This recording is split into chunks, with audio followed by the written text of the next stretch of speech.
Ethan Miller was a quiet boy, the kind of child who blended into the background of Lincoln Elementary School in Chicago. With his thin frame and serious demeanor, he walked the hallways with an air of mystery that intrigued some and intimidated others. His classmates often overlooked him, caught up in their own worlds of laughter and chaos, while Ethan remained a diligent student. His homework always impeccable, his attendance perfect. He was a ghost among the living, a shadow in a vibrant world. On a crisp autumn morning in 2018, the school buzzed with the usual energy, but an undercurrent of curiosity rippled through the classrooms. Ms. Jenkins had called in sick, and in her place stood a substitute teacher named Michael Carter. Michael was a man of considerable presence, having left behind a promising career in finance after a personal tragedy had altered the course of his life. He was eager to connect with his students, to learn their stories, and to make a difference in their lives, even if just for a day. As the morning progressed, Michael observed his new class, taking note of the personalities that filled the room. Laughter erupted from the group of boys in the back, while a cluster of girls whispered secrets in the corner.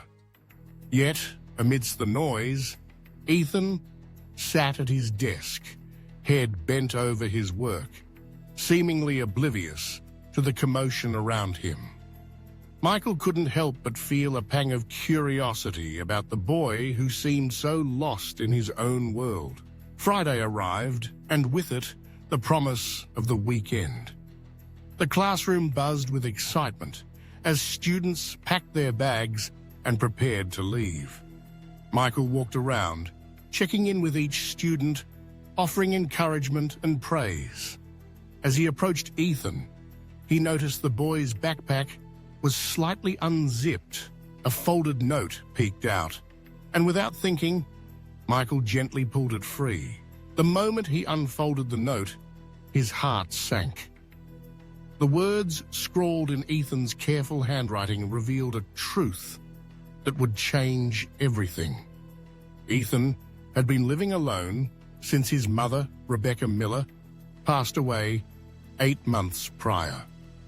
The boy had been pretending she was still alive, signing school forms in her name, and maintaining an illusion that was as fragile as it was heartbreaking.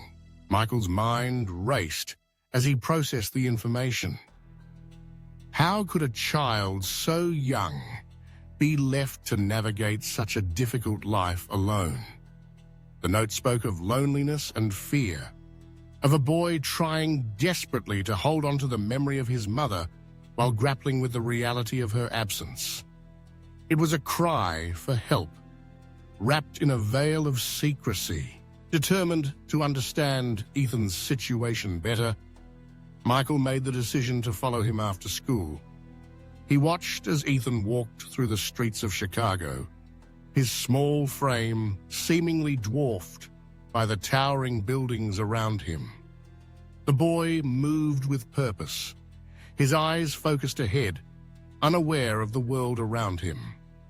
Michael trailed a safe distance behind, feeling a mix of concern and admiration for the boy's resilience. Ethan led Michael to a sparse apartment building on the outskirts of the city.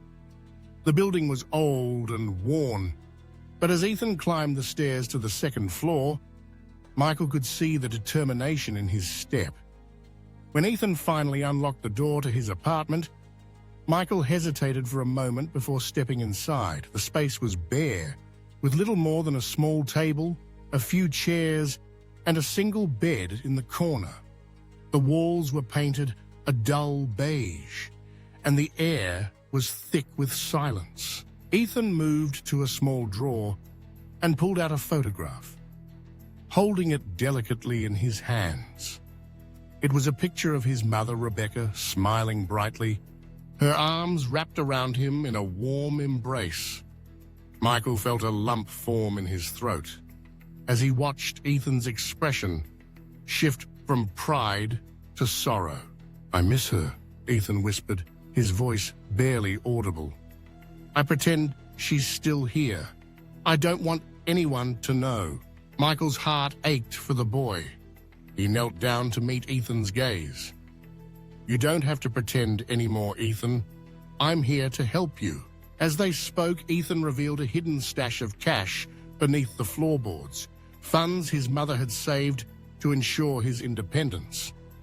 Michael realized the ingenuity and resourcefulness Ethan had shown in managing his life alone. Yet it was clear that this was no way for a child to live. As Michael learned more about Ethan's mother, he discovered that Rebecca Miller had been a former security consultant, a woman who had uncovered corporate corruption at Meridian Financial Group. The boy held evidence of wrongdoing that could shake the foundations of a powerful corporation. The weight of that knowledge hung heavily in the air, and Michael knew they had to tread carefully. With Ethan's permission, Michael reached out to Detective Sarah Chen, a friend from his past who had experience in cases involving corporate crime. Sarah agreed to meet with them, intrigued by the potential of the evidence Ethan had. As they gathered together in the small apartment, Michael felt a growing sense of purpose. They were no longer just a teacher and a student. They were allies in a fight for justice. The investigation unfolded like a thriller, with twists and turns that kept them on their toes. They uncovered a network of corruption that reached the highest echelons of Meridian Financial Group, with Lawrence Blackwell, the CEO, at the center of it all. The more they dug, the more dangerous their situation became. They received threats, warnings to back off. But Michael and Ethan were undeterred.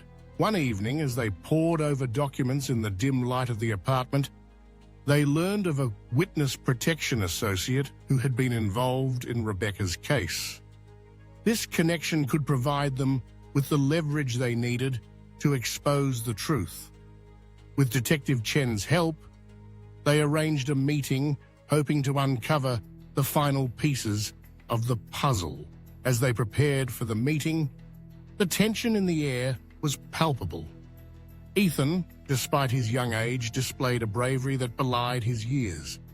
He had grown from a quiet boy into a determined young man, ready to face the world head-on.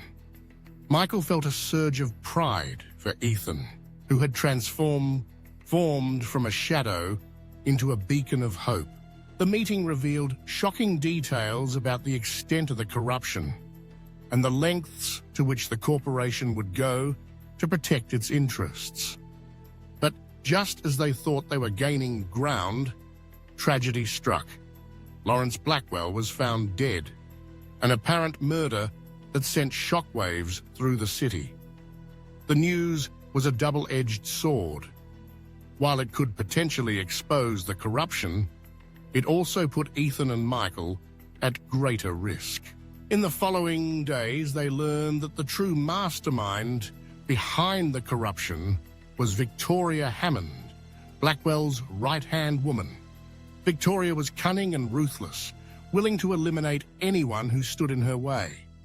Michael and Ethan knew they had to act quickly to protect themselves and ensure that the truth came to light. With Detective Chen's guidance, they devised a plan to gather the evidence needed to bring Victoria to justice. They worked tirelessly, piecing together the information that would expose the web of deceit. In the process, they formed an unbreakable bond, a partnership forged in the fires of adversity. As the final confrontation loomed, Ethan's bravery shone through. He had come to see Michael not just as a guardian, but as a father figure, someone who believed in him and his potential. Michael, in turn, had found purpose in Ethan's resilience. Together, they faced the challenges ahead, determined to honor Rebecca's legacy and ensure that her fight for justice was not in vain. In the end, their efforts paid off. With the evidence they had gathered, they were able to bring Victoria Hammond to justice, exposing the corruption that had plagued Meridian Financial Group. The story made headlines, and Ethan's bravery was recognized far and wide. As time passed, Michael became Ethan's legal guardian, providing him with the stability and support he had longed for. The apartment where Ethan had once survived alone transformed into a home filled with love, laughter, and the promise of a brighter future. They honored Rebecca's memory by advocating for truth and integrity, ensuring that her legacy lived on. Ethan's journey from a quiet boy to a young man with a purpose stood as a testament to resilience. With Michael by his side, he learned to embrace life, to dream, and to fight for what was right. Together, they navigated the complexities of their new life, proving that ordinary individuals could triumph over powerful adversaries in the quest for justice. Their story was one of hope, a reminder that even in the darkest times, the light of truth can shine through.